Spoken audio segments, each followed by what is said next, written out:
காலையில எந்திரிச்சோனே வழக்கம் போல் நல்லா ஹாட் வாட்டர் போட்டு குடிச்சிட்டு உளுந்து உருண்டை ஆளுக்கு ரெண்டு ரெண்டு சாப்பிட்டோங்க. சாப்பிட்டுட்டு சண்டே ஆனாலே நம்ம வீட்டில் ஃபேமிலி கேர் பேக் அப்ளை பண்ணுவோங்க. அது என்ன அப்படிங்கிறத இமேஜை பார்த்து நீங்கள் கமெண்ட் பண்ணுங்க. கண்டிப்பாக நான் ரிப்ளை பண்ணுவேங்க. சரின்னு சொல்லிட்டுன்னு மார்னிங் அதுமாவே எக் ஆம்லேட் போட்டு தரியா அப்படின்னு என்னோட ஹப்பி கேட்டுட்டாங்க. சரி போடாமல் எப்படின்னு சொல்லிட்டுன்னு ஒரு பவுலில் நல்லா 2 முட்டையை உடச்சி ஊற்றிட்டு கொஞ்சோண்டு மிளகுத்தூள், கொஞ்சோண்டு கறி மசால் பொடி, கொஞ்சோண்டு ஜீரகம், உப்பு நல்லா போட்டு கலக்கலக்கும் கலக்கி தோசைக்கல்லில் போட்டு பரட்டி சூடான முட்டையில் மறுபடியும் மிளகுத்தூளை மலைச்சாரல் மாதிரி தூவி சூடாக கொடுத்து சாப்பிட சொன்னால் டேஸ்ட்டு அள்ளிட்டுன்னு சொல்லிட்டாங்க.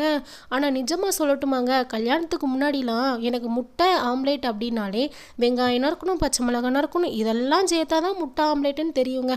ஆனால் எனக்கு இந்த ரெசிபி சொல்லி கொடுத்ததே என்னோட ஹப்பி தாங்க. ஆனால் எனக்கு என்னமோ பாராட்டு, சூப்பராக பண்ணியிருக்கேன் அப்படிங்கிறது. இந்த மாதிரி யாராவது ட்ரை பண்ணியிருந்தீங்கன்னா கமெண்ட் பண்ணுங்கள். ட்ரை பண்ணி பாருங்கங்க, சூப்பராக இருக்கும்.